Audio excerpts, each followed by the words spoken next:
আজকের গল্প সন্দেহ। বলি, তোমার বাবার জ্বালায় তো লোক সমাজে কান পাততে পারছি না। এই বয়সে মান সম্মান সব ধুলোয় মিশিয়ে দিলেন, ছি ছি। টিভি দেখতে ব্যস্ত অনিকেত স্ত্রী মিতালির কথায় একটু বিরক্ত হয়ে, কি হয়েছে একটু বলবে প্লিজ? কি আর বলবো, আজ শপিং মলে মিসেস দত্ত আর মিসেস রায়ের সঙ্গে দেখা। তোমার বাবার সম্পর্কে যা নয় তাই বললেন জানো। সে কি কি বললেন? আর তুমিও শুনে চলে এলে। তা আমি কি করতাম? ওনারা মিথ্যা তো কিছু বলেননি। এই বয়সে তোমার বাবা নাকি ওই নোংরা মেয়েটা, ওই সন্ধ্যা না কি একটা নাম, তার কাছে রোজ যায়। এর আগেও শুনেছিলাম, কিন্তু পাত্তা দিইনি জানো। কিন্তু যা রটে তা কিছুটা তো বটে। কি করে অবিশ্বাস করি বলো তো? তাই তো বলি, রোজ বিকেল হলেই বাইরে যাবার এত তাড়া কিসের ওনার? আচ্ছা, বাড়ির মান সম্মানের কথাটাও উনি একবারও ভাবলেন না? আর পাপান, ওর কথাটাও তো একটু ভাবতে পারতেন। ওর বন্ধু বান্ধবরা এসব জানতে পারলে ও আর কারোর কাছে মুখ দেখাতে পারবে না। বাবা সত্যিই খুব বাড়াবাড়ি করছেন। এবার কথা বলতেই হবে দেখছি। অনিকেতের বাবা অঞ্জন সেন একজন অবসরপ্রাপ্ত শিক্ষক। ছাত্রদের ভবিষ্যৎ গড়াই ছিল তার একমাত্র ব্রত। কোনোদিন কোনো অন্যায়ের সাথে আপোষ করেননি। 5 বছর হলো স্ত্রীকে হারিয়ে বড়ই নিঃসঙ্গ হয়ে পড়েছেন। আজ থেকে 3 বছর আগের কথা। অঞ্জনবাবু গিয়েছিলেন তার এক বন্ধু বিজন দত্তের বাড়ি। তখন রাত 8টা হবে।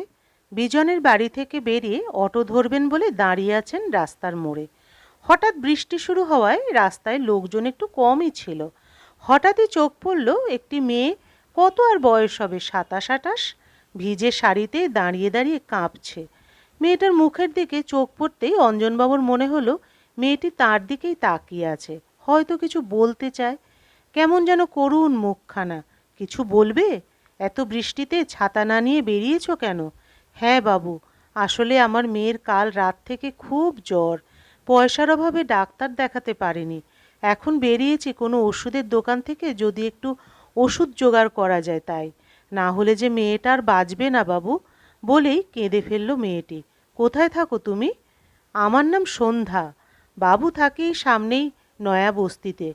কোনো মা নিশ্চয়ই তার সন্তানের নামে মিথ্যে বলতে পারে না। এই ভেবে পকেট থেকে একটা 500 টাকার নোট বার করে মেয়েটির হাতে দিয়ে বললেন, এই নাও, মেয়েকে এই টাকাটা দিয়ে ডাক্তার দেখিয়ে নিও। আমি চিরঋণী হয়ে থাকলাম বাবু আপনার কাছে। এই বলে চোখের জল মুছে একরকম ছুটেই চলে গেল মেয়েটি। অঞ্জনবাবু বাড়ি ফিরে এলেন। মনে মনে একবার বললেন, ভগবান বাচ্চাটি যেন সুস্থ হয়ে যায়। 2 মাস পর একদিন বিজনের ফোন। কি হে অঞ্জন, তুমি তো এ পথ ভুলেই গেছো। তা একদিন এসো, আবার একটু জমিয়ে আড্ডা মারি। আচ্ছা, যাবো একদিন। না, যাবো বললে তো হবে না, এই রবিবারই আসতে হবে। গিন্নিকে বলেছি জমিয়ে মাংস রাঁধতে, একেবারে ডিনার করে ফিরবে। কি, আসবে তো? আচ্ছা ঠিক আছে, যাব।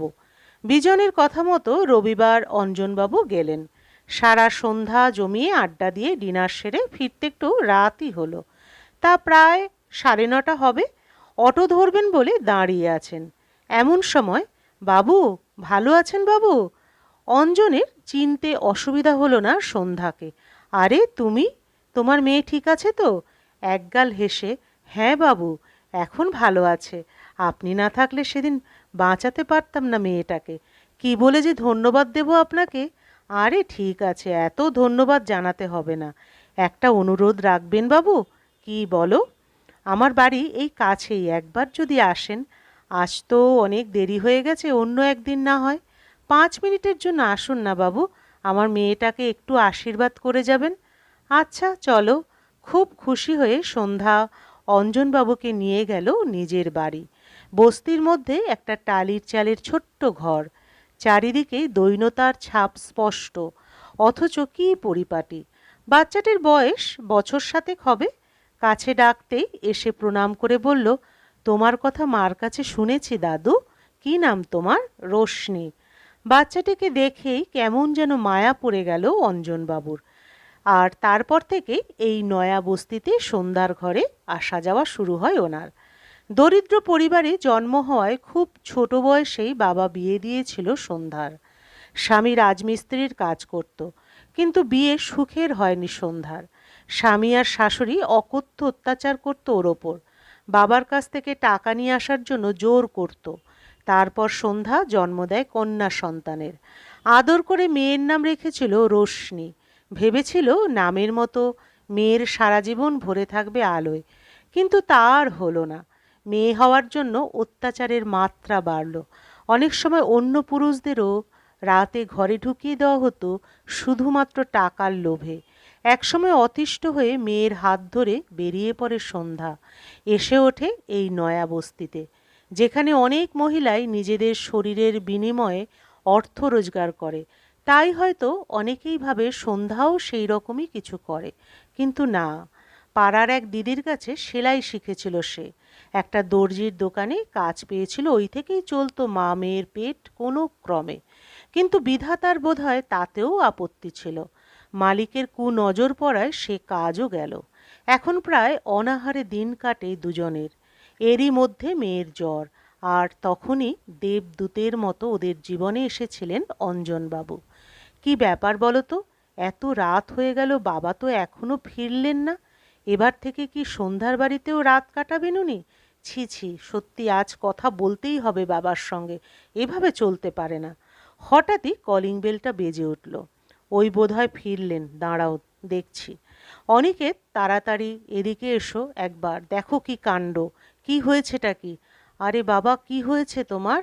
অঞ্জনবাবু তখনও ভালো করে দাঁড়াতে পারছেন না। ওনাকে ধরে আছে একটি মেয়ে আর একজন মাঝবয়সী ভদ্রলোক। আপনারা কারা? জিজ্ঞাসা করলো মিতালি। মেয়েটি বলল, বলছি, আগে ওনাকে বসান, আমি সন্ধ্যা, আর উনি আমার পাড়াতেই থাকেন। ও, তুমিই তার মানে সেই মেয়ে যার কাছে বাবা রোজ। কি চাও তুমি? তোমার লজ্জা করলো না এখানে আসতে? হ্যাঁ, আপনি ঠিকই শুনেছেন, আমি সেই মেয়ে, আর উনি আমার আর আমাদের পুরো বস্তির ভগবান। মানে? আমি ওনাকে বাবা বলে ডাকি আর আমার মেয়ে দাদু। উনি আমাদের দুজনকেই বড় স্নেহ করেন। রোজ সন্ধ্যায় আমাদের বস্তির বাচ্চাদের আর মহিলাদের উনি পড়ান। ওনার চেষ্টাতেই আমি একটা হোমে সেলাই শেখবার কাজ পেয়েছি। আমার মেয়ে স্কুলে ভর্তি হতে পেরেছে। আজও গিয়েছিলেন বস্তিতে পড়াতে। ফেরার সময় হঠাৎ মাথা ঘুরে পড়ে যান। পায়েও চোট পেয়েছেন অল্প, তাই আমরা ওনাকে নিয়ে এসেছি। পরের দিন সকালে বাবার ঘরে এসে দাঁড়ায় অনিকেত, সঙ্গে মিতালিও। বাবা, আমাদের ক্ষমা করে দাও প্লিজ। তোমার সম্পর্কে কত কী না ভেবেছিলাম। তোমার যদি কখনো কোনো রকম সাহায্যের প্রয়োজন হয় বলো প্লিজ। এই মহৎ কাজে আমিও তোমার পাশে থাকতে চাই। নিশ্চয়ই বলবো অনি। আজ বড় আনন্দের দিন অঞ্জনবাবুর। নিজের সন্তানকে পাশে পেলে অনেক কঠিন কাজও সহজ মনে হয়। গল্পের সমাপ্তি এখানেই। আবার দেখা হবে পরবর্তী আরেকটি গল্পের সাথে।